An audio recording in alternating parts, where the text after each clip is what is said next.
Hey folks, Johnny Flyer here, and I am going to continue my efforts towards doing some non-standard repairs. Today I am going to convert this K325 that I picked up from a original owner, or I guess an inheritor of this particular train. She got it from her father who passed away, and was just not able to keep up with the trains, and they were staying in storage, so she was looking for somebody who would take them on and take care of them. So I took the K325 on. I tried to do a standard update, or rather a standard just kind of recovery, I guess, more less of a restoration. And the reverse unit did very, very well, and it cleaned up nicely. But the engine was having some issues at the bottom here, and that when it would go into forward mode, it would slide well forward and would lock up. And there's some repairs for that. I've looked around, and there's some things you can do to kind of get it back into shape. But I thought this would be an excellent opportunity to practice some other skills that I've been wanting to develop, in particular, converting an engine to DC. So I reached out to some friends whose opinions I trust, and went with S&S Trains. So Mr. Blackburn, who has been running that particular business for quite some time now, sent these to me very, very quickly, so very fast shipping, and included these instructions to run down changing these out. So here is a DC can engine. You can kind of see it in there in the plastic. And with it, he highly recommends, because they don't work very well, if you're going to run AC, you have to have a electronic reverse unit. So that's this right here, and this is a Daly or Daily, I'm not sure how to pronounce it, 400. So we're going to change the whole thing out. Even though this reverse unit is working very nicely, what I'm going to do is just take it out, and I may use it in another engine because of how well it worked. So we're going to repair everything here, or not repair, we're going to change it all out. So first step is going to be the engine, because that is what I anticipate being kind of a challenge. So I'm going to walk you through that as much as I can, and let's cross our fingers and hope this goes well. Okay, so step one on S&S Trains is that you have to remove the motor at the box. So this is not the box, but remove the wire at the motor. So this is the motor area, as we all are fairly familiar at this point. And so pulling out the can engine is very simple to tell which one is the top, because it says clearly top. So got to grease this up a little bit. We're going to put a little bit of the white labels grease on there, and then we'll jammer on in there and secure with these style screws right here. So hold on while I grease it up, and then we'll see if we can't catch a video of next step. Cam motor on, and it slipped on very nicely, and so now I'm going to tighten it down with this I guess it's a Starhead driver. Now interestingly, so I tried a bunch of hex keys, and got very frustrated with the fact that I went through all of my hex keys twice and couldn't find the right one. So not the right driver, at least for what I had right here. So I'm going to go with this one, and we're going to screw it in here. Let me just try and catch it real quick. I've got it all screwed in here. They're just two screws, so one at the top left here and one at the bottom right, which matches what was on the original. And kind of the male, you can see the male in there, just went in nicely into both. Now the one thing I did try to do was just sort of eyeball this. I didn't want to tighten it down to like super tight. It's snug for sure, but what I wanted to do was, if you can kind of see, there's a little bit of a gap there, and try to make the gap as close to the same as I could, because there is no play whatsoever in the worm right here. So I don't want to get to the point where I'm torquing the worm, so if it's pointing out this way, it'll torque the worm in the wrong way, and then the whole, over time it'll grind everything down metal on metal, and that's never a good thing. So as straight as I could get it, and it looks pretty straight right here. So that's put on. So the next step is wiring it up, and those wires were included, so here they are. We're going to put the soldering gun, go plug the soldering gun in or iron in, and we'll get to work on that. All right, so on it is, and it's nice and secure, so we're going to give it a nice little function check here just to make sure it's good to go. I'm going to prop it up a little bit just to kind of get the back end. I'm not going to use my stand right now because I don't want to get it set up. But initial indications are positive. Oops, sorry about that. All right, so we got it all kind of stood up here. And then just remember, if you're going to do this, this is DC power now. So this is a DC only engine until you get the reverse unit on. So before you test, be sure that's what you're using. And let's give her a whirl. Awesome. It's really nice and smooth at slow speeds, which is kind of the draw of the DC engine, because it's at slow speeds. It gives you that kind of a AC, the old standard ones, the open frame engines. If you've done these for a while, you know they tend to lurch just a little bit and be a little temperamental. But oops, let's see what's going on there. So it looks like we need a little bit of lubrication somewhere, where we have a pinch point. Okay, so this is in the forward direction. That or it's probably dragging up on the front side here. Yep, not sure what's happening. Alright, so we'll check it out here and see what's going on, but for the most part, it looks like we've got a good operational DC engine on our hands. And with that, let's see, let me try forward and back here. Just make sure we get it propped up safely. Okay, so we're looking at speed. Okay, let's do reverse. You hear the buzz. A little lurchy here, so probably means I've got a pinch somewhere or something needs to be lubed up or cleaned up. But at least it means we've got an engine that works. And so what I probably should have done is real quick is just tested the DC engine ahead of time. But I think this to me sounds like something mechanical. You know, I can hear some rattling in there. So no problem. Probably means something needs to be tightened or adjusted or just fixed real quick, or that I've got something back there that's keeping it from running right. Anyway, we'll take a hard look at it, but that's an installed DC engine, and barring anything major that needs to be covered, we'll go ahead and go on to the next piece, which is the electric E-unit. All right, I figured out what the problem was. Our worm gear was a little bit on the wobbly side, so we've firmed that up nicely now. It's pretty good. And just a technique for that was, so I used the same setup I did for the link coupler removal, and just kind of softly tapped in on this side, and I used a popsicle stick, a craft stick, to protect, to make sure that I didn't do any damage to the metal here. And of course you got to be careful with this, because this will crack pretty easily, and of course if you do that, you've just rendered your frame inoperable. So I've removed the lights off the front here, and this is nice and tight, and I also just kind of checked the fittings here. Everything else is, this was also loose as well, which is part of why it was binding just a little bit. But everything's lubed up nicely, and I think we're in good shape here. Ran it again, and it's pretty smooth. So moved on to the next step. Now here's the best part of this conversion for somebody like me. I'm an originalist, and I generally like to leave the engines the way they are. However, I also like good performance. So in this case, if I wanted to go back to the original configuration, everything here is simply resolderable back in its original place. And if you do it right, you take care of your solder points, everything should be very easy to put back in the original AC and DC compatible engine configuration. However, I don't expect with this particular engine I'm going to do that, because this is feeling like it's going to be kind of experimental and I might enjoy it. So this is the engine completely converted and ready to go. So still not done yet. I'll solder some wires at the tail end.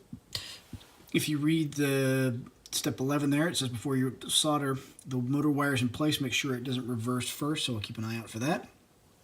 And then the rest of this is pretty much ready, or at least for the next step. So next thing, we'll get after our tender. We're going to take the top off the tender, and we're going to start to rewire that just a little bit.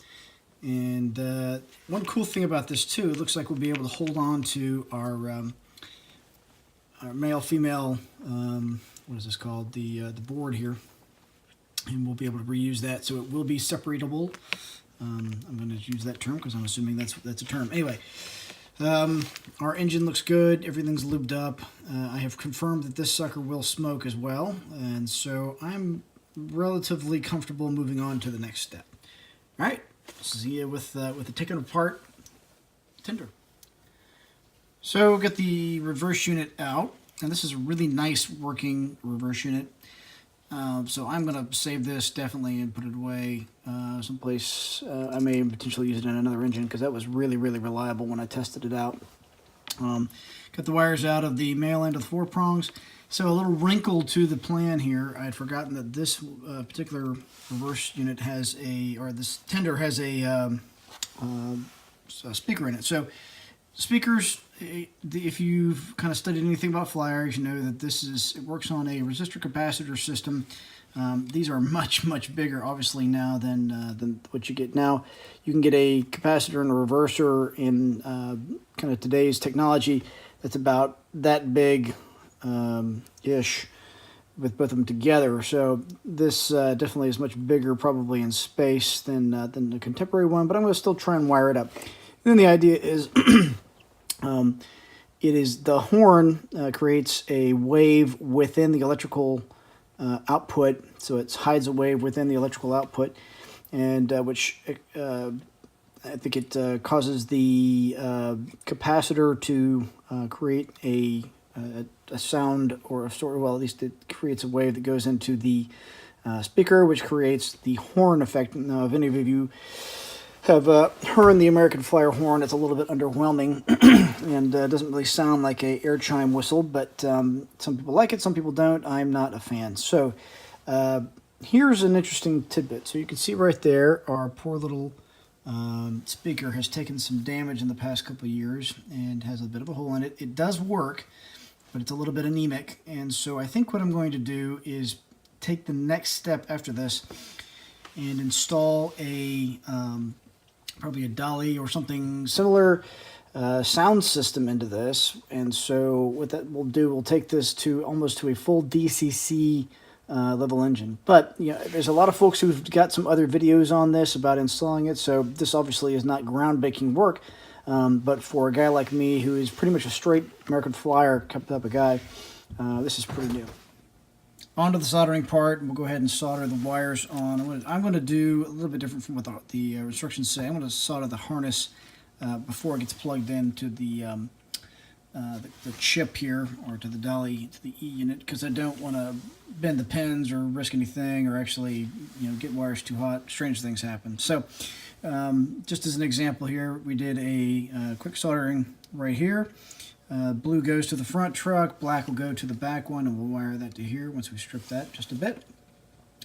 And then I'm going to use this yellow right here as the lead to go through the front here, so at least it gets a solid feed. That should feed the electric signal, can't talk all of a sudden, through the system well enough to continue to use the horn. And if not, that's okay. I don't really like the horn. So on to soldering, because my technique kind of stinks and I don't have the ability to hold this and solder at the same time. Sorry. I'm going to go ahead and solder all these up, and then I'll show you the next step, which will be taking the E unit, and we're going to put this on here. Part of the instructions, by the way, which is why you see this dirty Q-tip, was take a little alcohol and just make sure these are nice. This is nice and clean right here, because you want your E unit to stick nicely. So, you know, obviously a lot of gunk going on there. Anyway, so I'm going to do that, and then after I'm done and I've got it back down and sealed again, I'm going to give it another coat of CRC 226. You can see some of it kept pretty well, and I got some nice bluing on some parts. There's a little bit of rust here, and so I'll have to do a little bit more rust treatment there. Figure out what to do. Actually, what I might do is just take that off, although never mind, it's got a rivet on it, but I might figure out some way of maybe putting a little bit of vinegar on there or something of the like, polishing it back up and just trying to get the rust off of there just for cosmetic reasons. But obviously it won't affect the operation of the car, but if you're going to go this far, you might as well go all the way, right? So next step, solder, and then I'll have the E unit mounted, and we'll go ahead and plug it in and give it a functions check. All wired up. And as you can see, we used the jack panel here from the original jack panel, the male ends. So red on the right, brown on the left, and then these two are going to go to our light and our smoke. So they will run on a separate circuit, which is different than the traditional AC DC open state motor. But these are kind of just standard solder lines, pretty easy. Nothing over the top here. My soldering leaves a little bit to be desired, I think, as I've mentioned, but that's okay. So now what I'm going to do is I'm going to go back to the original chassis here. We're going to do a little bit of soldering, make sure that the back jack panel is soldered up correctly. I'm going to use some of the original wires. After going back and taking a look, I think that the original wires were actually meant to go from the DC panel to the jack panel. They were actually all wired up, and I don't know that you were supposed to remove it. I did it anyway. That's okay. So do a little rewiring, and then we'll plug this thing in, and we'll do a function check. Ready for our first test. And you can see everything's wired up, and it's been checked. I did a connectivity check just to be sure. I also lubricated everything up with some CRC 226 to be certain. Now, so here's the interesting part of this. So these leads right here go to either one side or other of the engine, and so depending upon what you get on the first go, you're supposed to rewire it. So according to the instructions here, it says before you solder, that's step 11 here, before you solder the motor wires in place, set the loco and tender on the track, or a test stand in this case. Apply power. If the loco starts in reverse, swap the two motor wires and then solder them in place. I'm not sure why that is, but I'm going to go ahead and go with the instructions since this is a first go at this. So give me a second. I'm going to wire up the two and then give her a go. All wired up and ready for a test. Cross your fingers. Okay, so we got reverse. We're smoking, which is a good sign. Okay, so I'll reverse the wires here real quick, and we should be good to go. All right, we are fully functional. We're putting out a nice amount of smoke. As you might be able to hear, we're getting some nice little buzz out of our speaker there. It says it's working, so I would say this setup is good to go. All right, so if I could have done anything differently, I probably should have taken some electrical wrap and wrapped these up nice and tight and just kind of made them look a little cleaner, which I may go ahead and just do now. But hey, this is working really well. And I'm going to go ahead and put the top back on and get her all buttoned up. Do some last little cleanup work with the CRC 226, which needs to go back on here. You can tell it's kind of dried out with the alcohol swab. So we're going to do that. And I'm going to get this sucker on the track because I'm pretty stoked just to see how it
brings us to the end of this little adventure.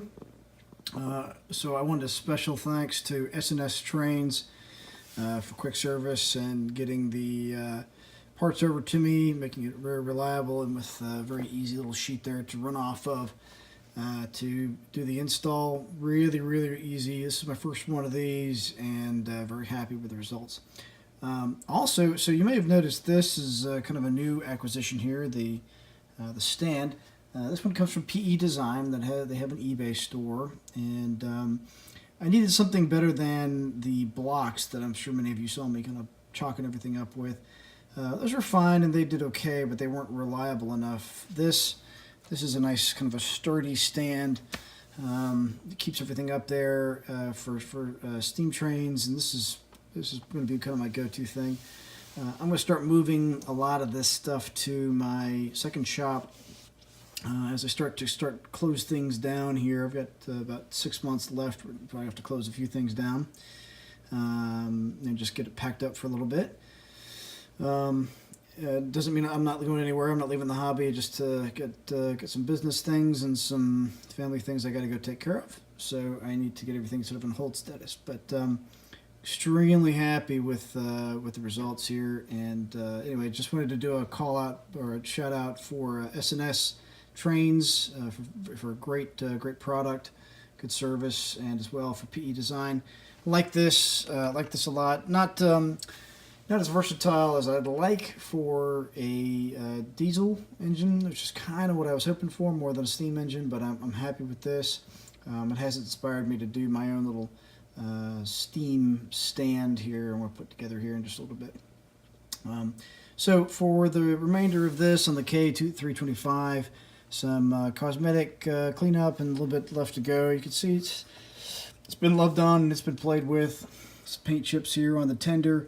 Not real sure how far I'm going to go on restoring this. It is in good shape, but it's running about as well as it needs to.